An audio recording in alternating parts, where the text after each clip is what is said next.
Video शुरू करने से पहले आपको बता दें कि यदि अभी तक आपने हमारे चैनल को सब्सक्राइब नहीं किया है तो अभी कर लें और साथ में नोटिफिकेशन घंटी को भी दबाएं ताकि हमारी वीडियो सबसे पहले आप तक पहुंच सके।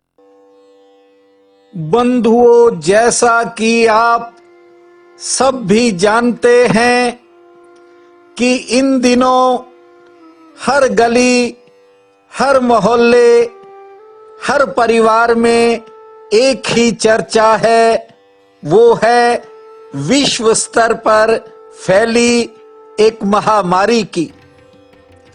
इस वायरस ने लोगों को घरों में कैद कर दिया है। अब बहुत से लोग तो फोन पर ही एक दूसरे से बात करके अपना टाइम निकाल लेते हैं। बंधुओं, समय है, समय ने बदल जाना है। बहुत से लोग मुझसे ये प्रश्न पूछते हैं कि ये बीमारी कब जाएगी, कब हालात सामान्य होंगे। तो बंधुओं, मैं उनसे एक ही बात कहता हूं। मैं कहता हूं कि जो ये बाधाएं, जो ये तकलीफें और ये जो संकट आए हैं, यदि इनका ठीक से उपयोग कर लिया गया तो ये जिंदगी में आपके सहयोगी बन जाएंगे। डरना नहीं है, सावधान रहना है। होशियार वही होता है जो जहर को भी औषधि बना देता है। सच्चा सुधी तो वही है जो पत्थरों को भी सीढ़ियां बना लेता है। हर तरह के समय जीवन में आते हैं, लेकिन आपने इस समय का सही सदुपयोग करना है। देखिए कितना पावन महीना वैशाख मास चल रहा है। अब तो 3 दिन शेष रह गए हैं। खुद से जुड़ने का ये समय है। अपने आप को समझने का वक्त है। इसे बेकार में मत गंवाओ। दुनिया में ज्यादातर लोगों की जिंदगी बाहर के शत्रुओं को खत्म करने में बीत जाती है। कोई पड़ोसी से परेशान है तो कोई किसी खास रिश्तेदार और संबंधी से, और कोई अपने कंपटीटर से परेशान रहता है। तरह तरह की परेशानियां आदमी को घेरे रखती है। बंधुओं, बाहर के शत्रुओं को समाप्त नहीं किया जा सकता। एक को खत्म करोगे तो कोई दूसरा नया शत्रु पैदा हो जाएगा। और बाहर के दुश्मन पर यदि जीत हासिल कर भी ली तो वह ठहरने वाली नहीं है। जो आज जीतता है वह कल हार भी सकता है, और जो आज हारा हुआ है वह कल जीत भी जाएगा। ये जो बाहर की जिंदगी है, ये प्रतिपल बदलती रहती है। यहां ठहराव नहीं है। पहले इस बात को समझ लेना जरूरी है। यदि सच में आप योद्धा बनना चाहते हो तो भीतर के योद्धा बनो। भीतर जो काम, क्रोध, लोभ, मोह, ये जो 1000 शत्रु हैं, जो इनको जीत लेता है वह मालिक हो जाता है। और मैं कई बार एक शब्द, एक लाइन दोहराता हूं कि खुद के मालिक बनो, भले ही छोटे बन जाओ। छोटे मालिक भी बन गए तो बड़े मालिक से आपका मिलन हो सकता है। साहब से मिलने के लिए कुछ तो साहब जैसा होना पड़ता है। बंधुओं, आज शाम को गली में थोड़ी चहलकदमी कर रहा था, एक पुराना बुजुर्ग मित्र मिल गया। वह भी अपनी व्यथा सुनाने लगा। उसने कहा कि एक डॉक्टर उसके घर के पास रहता है, घर से 100 मीटर की दूरी होगी, और 40 साल से उसके उस डॉक्टर से संबंध हैं। बहुत बार वे साथ घूमने गए और काफी सालों से इकट्ठे सैर कर रहे हैं। उस बुजुर्ग ने कहा कि कल मुझे लगा जैसे मेरा ब्लड प्रेशर ज्यादा है। मैं उसके घर अपना ब्लड प्रेशर दिखाने गया तो उसने बाहर से ही हाथ हिला दिया कि वह ब्लड प्रेशर चेक नहीं करेगा। ये बुजुर्ग मित्र आज थोड़ा दुखी था, लेकिन बंधुओं, समय के साथ बहुत कुछ बदलता है। धर्म पत्नी की एक बहन है, छोटी है। वह अक्सर दिन में 4 बार फोन करती थी।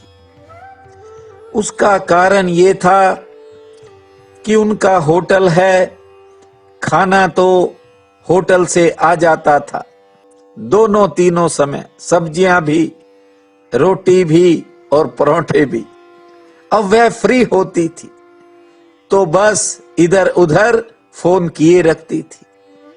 लेकिन पिछले 1.5 महीने से उसके फोन बंद हो गए। कारण 3 समय रोटी नाश्ता बनाना है, बच्चों की देखभाल, और फिर होटल का मालिक भी घर बैठा है, उसे भी खिलाना है। आज शाम को उस बच्ची का फोन आया तो धर्मपत्नी भी हैरान थी कि आज फोन कैसे आ गया। बंधुओं, मैं ये बात कहता हूं कि समय बदलता है तो वह बड़े बड़े बदलाव लेकर के आता है, और आप भी अपने जीवन में कुछ नए तरह के बदलाव लेकर के आए। एक भाई सोनू यादव का कमेंट मैंने पढ़ा। वह कह रहा है कि मैं बीड़ी पीता हूं और मैं इसे छोड़ना चाहता हूं और ये मुझसे छूट नहीं पा रही। सोनू यादव, तेरी समस्या हो सकता है मेरे से मिलती हो। मैं भी कभी कभी बीड़ी पी लेता हूं, इसलिए मैं तुझे इसका उपाय नहीं बता सकता, क्योंकि मैं वही अनुभव साझा करता हूं जिस पे मैंने विजय प्राप्त की होती है, जहां मैंने बहुत सी सीख ली होती है। इसलिए आपको जो बताता हूं आप ठीक से समझना। यदि आपने श्रद्धा बनाए रखी तो आप तूफानों से भी जूझ सकते हो। ईश्वर के प्रति श्रद्धा बनाए रखना सबसे महत्वपूर्ण काम है, और जिसने परमात्मा के प्रति श्रद्धा बना ली, बंधुओं, उसके लिए तूफान भी किनारा बन जाते हैं। आदमी की बस एक कमजोरी है कि वह हालात से जल्दी ही प्रभावित हो जाता है। गौर से देखोगे तो दुख और सुख में ज्यादा फर्क नहीं है। प्रश्न तो आदमी की पसंद और नापसंद का है। इसलिए जो वर्तमान हालात हैं उनसे घबराने की बजाय हमेशा इस बात पर विश्वास रखो कि बहुत जल्द कुछ अच्छा होने वाला है। बंधुओं, मैंने इस छोटी सी आयु में इतने समय देखे हैं कि आप हैरान हो जाएंगे। मैंने देखा कि आलू प्याज बेचने वाला अरबपति हो गया, और अरबपति व्यक्ति आज उसके हालात मुझे बयां करते हुए भी हैरानी होती है। सो मैं ये कहता हूं कि कब परमात्मा किस तरह के हालात बना देगा, ये तो उसकी मर्जी पर निर्भर है। लेकिन आप अपने भीतर राम राज की स्थापना करो। ये जो काम का राह चल रहा है, इससे थोड़ा ऊपर उठने का प्रयास करो। अभी तो कामनाएं ही कामनाएं हैं जो दिन रात खींचे चली जाती हैं, और आदमी एक कैदी की तरह उसके साथ घिसटता ही चला जाता है। बंधुओं, ऐसा चित्त आदमी का सारा गौरव खो देता है, आदमी की गरिमा ही चली जाती है।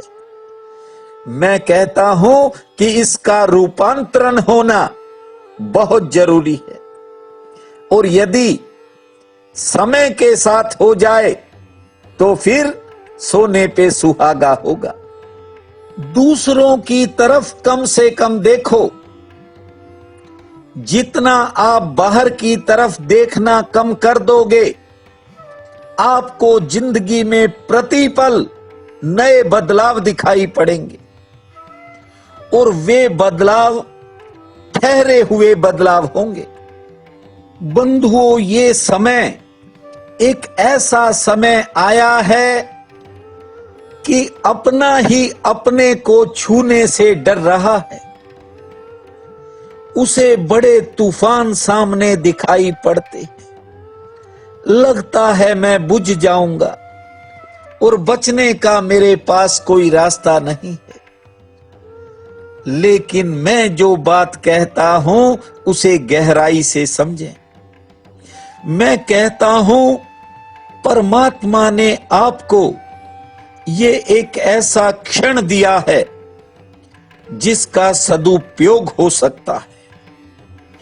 यह क्षण सत्संग का क्षण बन सकता है, और यह समय आपकी भीतर की ज्योति का विस्फोट बन सकता है। यह क्षण तुम्हारे भीतर नए ध्यान की तरफ बढ़ सकता है। इसलिए कहता हूं कि बेकार की बातों में उलझने की बजाय जो भीतर आपके सच्चा कमल है वह खिल सकता है। बस थोड़े प्रयास की जरूरत है। यदि बेकार के धोखे में रहे, विकारों में ही उलझे रहे, शहद की बूंदों में मत उलझो। जिधर चलना है उधर चलो। समय तो बदल जाएगा, लेकिन यदि इस समय का आपने सही सदुपयोग कर लिया तो ये निश्चित है कि आपका भविष्य भी बदल जाएगा। प्रिय बंधुओं व मातृदेवी शक्तियों, आज 5 मई दिन मंगलवार है। आप सबको मेरा नमस्कार है। आज का उपाय इस प्रकार है। आज बैसाख शुक्ल पक्ष की त्रयोदशी है। बहुत बड़ा पुण्य काल रहेगा। आज भौम प्रदोष अर्थात मंगलवारी प्रदोष है। उठते ही धरती मां को प्रणाम करना और उन्हीं हाथों को मस्तक से लगाकर फिर 2 मिनट तक उन हाथों को धरती मां के साथ लगाए रखना। समय पर स्नान करना। नहाते समय शंभु शंभु का गुणगान करना। धरती मां को एक बार फिर छूना।